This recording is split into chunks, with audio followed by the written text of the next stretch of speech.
Hello everyone, कैसे हैं आप सभी। आशा करती हूँ अच्छे होंगे और खूब मन लगा पढ़ाई कर रहे होंगे। तो देखिए, स्टूडेंट ना कई तरीके से पढ़ाई करते हैं। एक स्टूडेंट वो होता है जो सुबह सुबह अलार्म लगाता है और जब भी का लगाए, 4 बजे का लगाए, 5 बजे का लगाए, 6 बजे का लगाए, जब भी का लगाए वो, लेकिन एक बार में ही उठ जाता है। लेकिन वहीं पर दूसरी तरफ ऐसा भी होता है कि अलार्म को बंद करके फिर से सो जाते हैं। तो ऐसे भी स्टूडेंट होते हैं, क्योंकि चिंता नहीं है। दूसरी बात ये कि कुछ स्टूडेंट ऐसे होते हैं जो घंटों लगातार बैठ के पढ़ते हैं, उनको कोई बोरियत महसूस नहीं होती है, उनको बस अपना लक्ष्य दिखाई देता है। वहीं पे कुछ लोग ऐसे होते हैं, किताब खोले और थोड़ी देर में उठ गए, टारगेट बनाया, टाइम टेबल बनाया, दुनिया भर का ताम झाम किया, सारे रूल फॉलो कर रहे हैं, सुबह बादाम भिगो के खा रहे हैं, दुनिया भर के जो कहते हैं ना कि लोग टिप्स देते हैं, ऐसा करने से दिमाग तेज होगा, ऐसा करने से ये होगा, सब कुछ कर रहे हैं, लेकिन जब भी पढ़ने बैठते हैं तो उनका मन ही नहीं लगता है, वो उठ जाते हैं। और उनको लगता है कि थोड़ी देर चलो रेस्ट करते हैं, वो अपने माइंड को फ्रेश करने जाते हैं और थोड़ी देर के बहाने जो होता है ना, वो कई घंटे बीत जाते हैं। तो इस तरह से उनका पूरा दिन ऐसे ही निकल गया। आप किस तरह पढ़ाई कर रहे हैं, थोड़ा सा इस पे विचार करिएगा। चलिए, माना कि आप लोग बहुत मेहनत कर रहे हैं, तैयारी कर रहे हैं। मेरे पास अक्सर ऐसा कमेंट आता है ना कि मैं दिन में बहुत परेशान हूँ, बहुत परेशान हूँ। और ये मतलब ज़्यादातर यही रहता है कि मेरी लाइफ में बहुत बुरा चल रहा है। ये भूलने की समस्या, नींद आने की समस्या तो कॉमन है, ये तो हमेशा आते ही रहते हैं, कमेंट्स आप लोगों के आते हैं, इस पर मैं कई बार बता भी चुकी हूँ। लेकिन ये जो वाली बात है ना कि मैं बहुत परेशान हूँ, तो एक चीज़ जान लीजिए कि दुनिया में ऐसा कोई भी इंसान नहीं है जो सुखी है। मैं भी परेशान हूँ, दुनिया में बाकी लोग भी परेशान हैं। हाँ, किसी को कोई अलग परेशानी होती है, कोई अलग परेशानी किसी को होती है।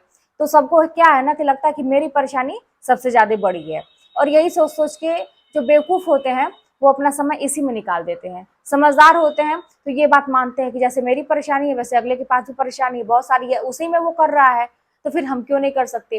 तो ये अपने दिमाग में ना एक कहते हैं कि बात तो छोटी-सी है, लेकिन आपसे बहुत कुछ करवा सकती है कि मैं ही नहीं परेशान हूँ, पूरी दुनिया परेशान है, और ये हकीकत है।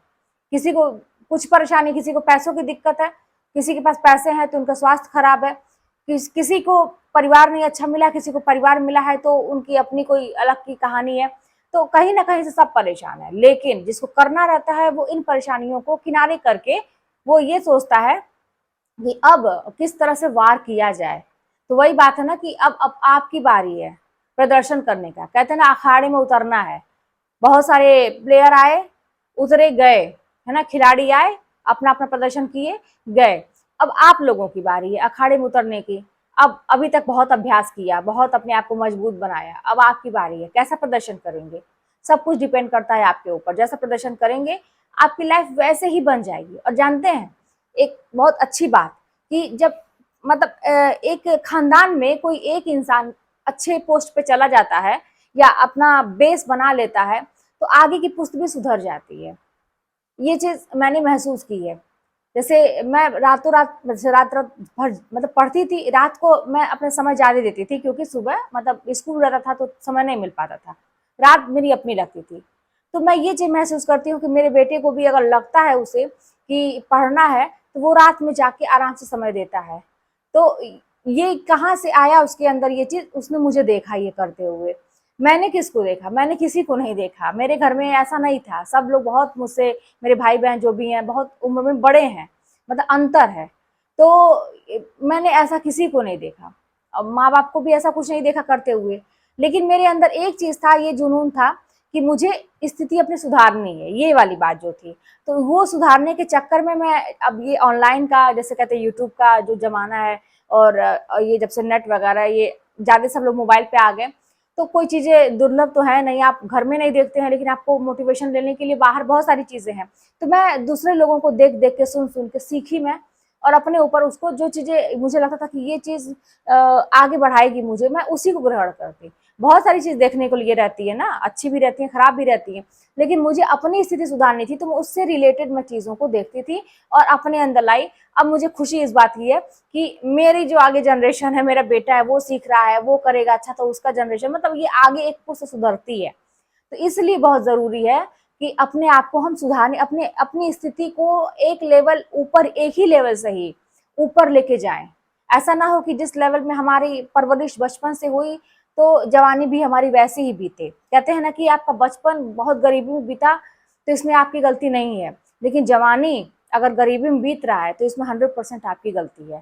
तो सोचिए इस बात को, ये कोई बातें ऐसी नहीं है, किस्मत उस्मत की बात ना, जो बहुत ज्यादा लेके बैठते हैं ये सब ना, तो कुछ भी नहीं कर पाते हैं। मेहनत करेंगे, किस्मत अपने आप आएगी। कुछ चीजों से कभी कभी चीजें रह जाती हैं, होता है कि हमारा वो समय नहीं आता है, लेकिन अगर आप लगे रहे तो वो चीज, आप भगवान को मजबूर हो जाएंगे, आपकी किस्मत बदल देंगे, लिख मतलब रेखाएं भी बदल जाएंगी हाथ की, सब कुछ बदल जाएगा, आपको मिलेगी वो चीजें। तो करिए काम।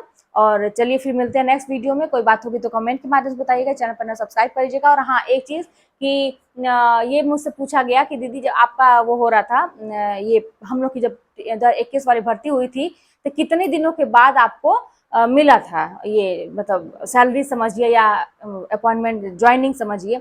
तो हम लोग के टाइम में तो बहुत ही जल्दी कोर्ट का ऑर्डर था, मतलब मैं किस्मत वाली मानूंगी, वही मैं कह रही हूँ ना कि जब आप मेहनत करेंगे तो भगवान कहाँ से आपका रास्ता बनाएंगे कोई नहीं जानता है। मैं तो यही मानती हूँ। तो मैंने जी तोड़ मेहनत की, तो मेरे लिए ऐसा रास्ता बन गया था कि कोर्ट का ऑर्डर आ गया था कि इतने महीने, मतलब 2-3 महीने के अंदर ही इसको कंप्लीट कर देना था ये पूरा प्रोसेस। तो अक्टूबर के लास्ट में शायद आया था, और उसके बाद से क्या हुआ, नवंबर, मतलब लास्ट नवंबर तक मैं अपने कॉलेज में थी। तो समझिए अक्टूबर नवंबर, 1 महीने के अंदर ही समझिए कि सारी चीजें बड़ी तेजी से हुई। 1 हफ्ते के अंदर ही आ गया कि आपको कॉलेज लॉक करने वाला था, 2-3 दिन के अंदर करना था। फिर 2-3 दिन के बाद ही वो भी आ गया कि आपको कहाँ मिला है। फिर उसके बाद ये सारा प्रोसेस कि आपका काउंसलिंग वगैरह ये सब। तो ये सारी चीजें होते होते, मतलब कुल मिला के 1 महीने के अंदर मैं अपने कॉलेज में ज्वाइन कर चुकी थी। अब ऐसा तो इतिहास में कभी हुआ नहीं है, लेकिन असंभव में कहीं ना कुछ भी नहीं है, संभव बहुत कुछ है। आप मेहनत करेंगे, हो सकता है इससे भी अच्छा रास्ता कुछ निकल जाए आपके लिए। तो अच्छा सोचिए हमेशा अपने लिए। फिर चलिए मिलते हैं नेक्स्ट वीडियो में। चलिए।